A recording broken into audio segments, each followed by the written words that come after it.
very similar to them. And he made a doll's cot and a wardrobe with a drawer at the bottom of them, and all the little hangers. They hadn't any children, and he loved it. He made all these things, Christmas after Christmas.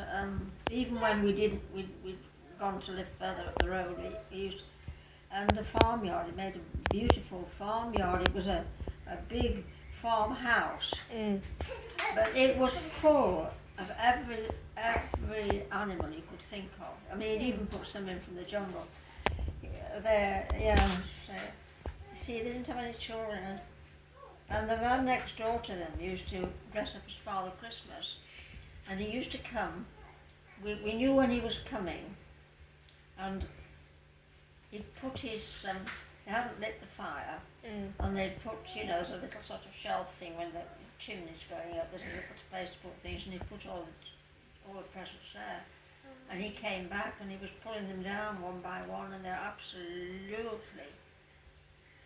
awestruck, all the children that played with. They said, Father Christmas came to our house and he left his sleigh up on the top and dropped them down.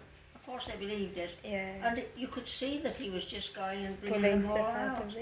They were, oh yes, it was, it was a lovely time. They had a happy time there at Ashford, the children. It was a bit dull for.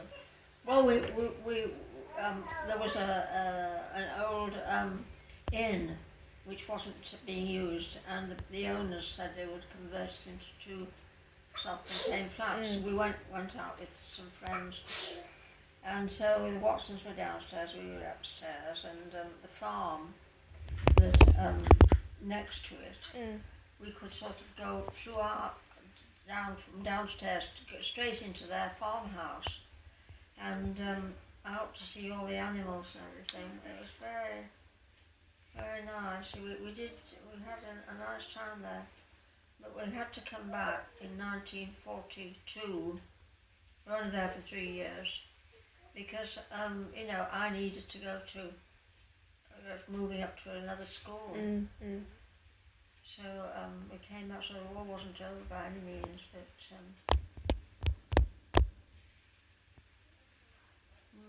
When was your father? You said he got caught under the rubble or something when the bomb exploded. Sorry? You said your father was caught under the rubble when something happened. Yes, he was in the ambulance corps. He wanted to be a doctor. Right. But by the time he'd been in the army and then one or two other things, he turned to engineering. But yes, there was an explosion nearby as they were getting somebody out of one of the trenches, and it filled with soil. My father was in there, for quite a long time. He could breathe, but his ears from the shock of the sound of the gun, and then they were full of dirt and soil and whatnot. Yes, he had trouble with his ears after that. First World War was so cruel, they hadn't got really enough to have a war.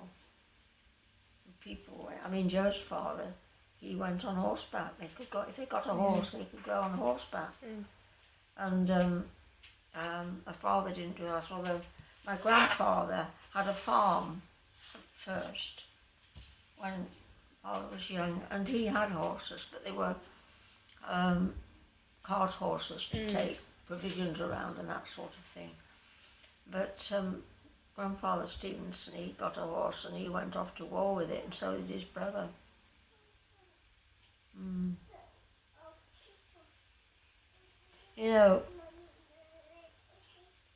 Someone was writing in the paper not so long ago that we were heading for a Third World War. We didn't take any note. I read it and I thought, but they were saying, this since it was 1914, the last century was started with the World War, and then within 20 odd years, we were having another one, and then we've had all these small ones. And now we've got this one, which it won't hopefully affect us the way the others did. It, you know, I mean, it should all be done out there, but it's another war. And it says somewhere in the Bible that the war to end all wars will be in the Middle East. And also, not so long ago, somebody discovered that is it the Mount of Olives where Jesus preached. That's where he's going to come again. And the Mount of Olives is in Lebanon. And you know, I was just looking at that map today, and all the fighting is on the edge of Lebanon.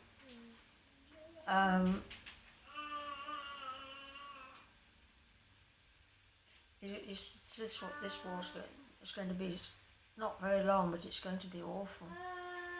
I was glad when they announced this morning that the Italians, and they're all the leaders, it's Cameron who's got them all together and talked and decided who's doing what.